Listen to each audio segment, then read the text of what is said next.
मित्रांनो, गॅस्ट्रोइंटेस्टिनल ट्रॅकमधले ऑर्गन आपण डिस्कस केले.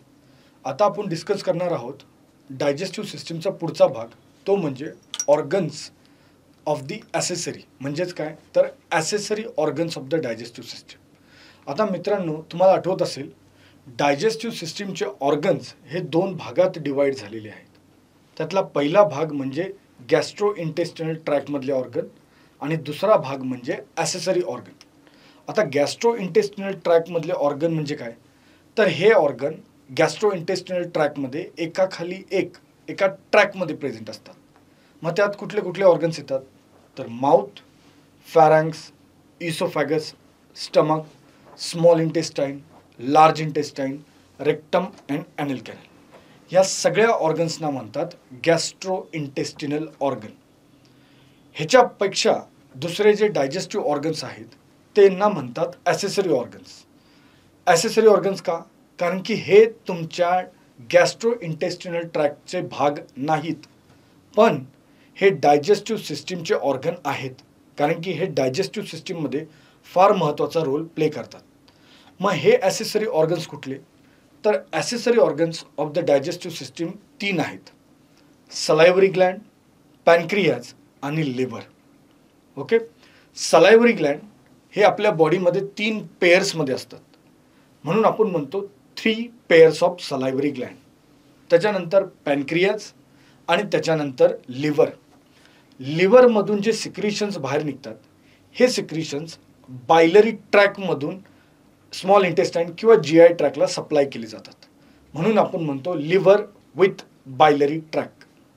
तर मग मित्रांनो, ह्या 3 ॲसेसरी ऑर्गन्सचा डायजेस्टिव्ह सिस्टीममध्ये काम काय तर या 3 ऑर्गनचं काम आहे की व्हेरियस डायजेस्टिव्ह ज्युसेस तयार करायचे आणि तयार करून झाल्यानंतर with the help of duct हे डायजेस्टिव्ह ज्युसेस प्रोव्हाइड करायचे आपल्या मेन GI ट्रॅकला. सांगायचंच झालं तर सलायव्हरी ग्लँड तयार करतात सलायवा नावाचा डायजेस्टिव्ह ज्यूस, आणि हा सलायवा सलायव्हरी ग्लँडमधून तुमच्या GI ट्रॅकला म्हणजेच माउथला सप्लाय केला जातो व्हाया डक्ट्स. तसेच पॅनक्रियाज तयार करतात पॅनक्रियाटिक ज्यूस, आणि पॅनक्रियाटिक डक्टमधून ते तुमच्या स्मॉल इंटेस्टाईनला तो ज्यूस प्रोव्हाइड करतात. आणि तिसरे आहेत ते म्हणजे लिव्हर. लिव्हर तयार करतात बाईल नावाचं ज्यूस, आणि हे बाईल ज्यूस आपल्या बायलरी ट्रॅकमधून स्मॉल इंटेस्टाईनमध्ये सप्लाय केलं जातं. तर मग ॲसेसरी ऑर्गन्सचं डायजेस्टिव्ह सिस्टीममध्ये महत्त्वाचं काम म्हणजे डायजेस्टिव्ह ज्युसेस सिक्रीट करायचे आणि आपल्या मेन GI ट्रॅकला ते सप्लाय करायचे. तर मग 3 accessory organs of the digestive systems आहेत. पहिलं 3 पेयर्स ऑफ सलायव्हरी ग्लँड, दुसरं पॅनक्रियाज आणि तिसरं लिव्हर विथ बायलरी ट्रॅक. ओके, चला तर मग डिस्कस करूया डिटेलमध्ये. पहिला ॲसेसरी ऑर्गन आहे तो म्हणजे सलायव्हरी ग्लँड. मित्रांनो, आपल्या माउथच्या बाजूनी खूप सारे म्हणजेच न्यूमरस सलायव्हरी ग्लँड्स प्रेझेंट आहेत, but the men are 3 pairs. पण मेन आहेत 3 पेयर्स. ते 3 पेयर्स कुठले तर सर्वात पहिले पॅरोटिड ग्लँड, त्याच्यानंतर सब मॅन्डिब्युलर ग्लँड आणि तिसरं सब लिंग्युअल ग्लँड. तर मग 3 पेयर्स ऑफ सलायव्हरी ग्लँड्स जे आपल्या शरीरात माउथच्या बाजूनी आहेत ते म्हणजे parotid gland, sub मॅन्डिब्युलर gland and sub लिंग्युअल gland. ह्या तिन्ही सलायव्हरी ग्लँडचं काम म्हणजे सलायवा तयार करायचा आणि तो सलायवा व्हाया डक्ट माउथमध्ये सप्लाय करायचा. पहिला जे ग्लँड आहे सलायव्हरी ग्लँड तो म्हणजे पॅरोटिड ग्लँड. आता आपल्या शरीरात पॅरोटिड ग्लँडचे पेयर्स आहेत, म्हणजे पॅरोटिड ग्लँड्स 2 आहेत. हे 2 पॅरोटिड ग्लँड कुठं प्रेझेंट आहेत तर on each side of the face. आपल्या फेसच्या प्रत्येक बाजूला तुम्हाला एक पॅरोटिड ग्लँड दिसेल, आणि हे पॅरोटिड ग्लँड प्रेझेंट आहेत on each side of the face just below the external acoustic meatus. तर मित्रांनो, हा आहे तुमचा पॅरोटिड ग्लँड, आणि आपल्या माउथच्या बाजूनी 2 पॅरोटिड ग्लँड आहेत on each side of the face just below the external acoustic meatus. आणि हे पॅरोटिड ग्लँड एक डक्ट तयार करतात ज्याचं नाव आहे पॅरोटिड डक्ट, जो वरच्या बाजूने म्हणजे रूफनी तुमच्या माउथमध्ये एंटर करतो. तर हा झाला तुमचा पहिला सलायव्हरी ग्लँड, तो म्हणजे पॅरोटिड ग्लँड. पॅरोटिड ग्लँड नंतर दुसरा सलायव्हरी ग्लँड आहे तो म्हणजे सब मॅन्डिब्युलर ग्लँड.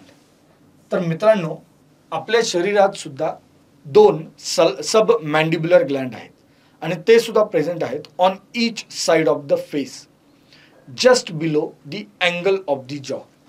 हे सब मॅन्डिब्युलर ग्लँड प्रेझेंट आहेत फेसच्या दोन्ही बाजूला, अँगल ऑफ द जॉच्या खाली. आणि हे सब मॅन्डिब्युलर ग्लँड तयार करतात सलायवा आणि तो सलायवा ते पास ऑन करतात via sub mandibular duct from the floor of the mouth. म्हणजे माउथच्या खालच्या भागातून ह्यांचा सब मॅन्डिब्युलर ग्लँडचे सलायवा माउथमध्ये एंटर होतो. हे झालं दुसरं सलायव्हरी ग्लँड.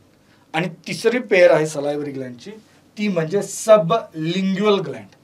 आता सब लिंग्युअल ग्लँड सुद्धा पेअरमध्ये आहेत, म्हणजेच दोन आहेत on each side of the face, just below the floor of the mucous membrane, in front of the sub मॅन्डिब्युलर gland. मग हे सब लिंग्युअल ग्लँड्स कुठं प्रेझेंट आहेत, तर दोन आहेत. हे दोन्ही आपल्या each side of the face, दोन्ही फेसच्या प्रत्येक बाजूला आहेत, फ्लोअर ऑफ द माउथच्या खाली आणि सब मॅन्डिब्युलर ग्लँडच्या पुढे. आणि हे सब लिंग्युअल ग्लँड सुद्धा सब लिंग्युअल डक्ट तयार करतात आणि ह्या डक्टमधून सगळा सलायवा एंटर होतो तुमच्या माउथमध्ये फ्रॉम द फ्लोअर साइड. तर मग मित्रांनो, हे आहेत 3 pairs of salivary gland: parotid gland, sub मॅन्डिब्युलर gland and sub लिंग्युअल gland. मग हे झालं introduction of the salivary gland. आता इंट्रोडक्शन नंतर पाहूया या सलायव्हरी ग्लँडचं स्ट्रक्चर काय. संपूर्ण DPEच्या कोर्ससाठी वेनेटर करिअर्सचा ॲप डाउनलोड करा.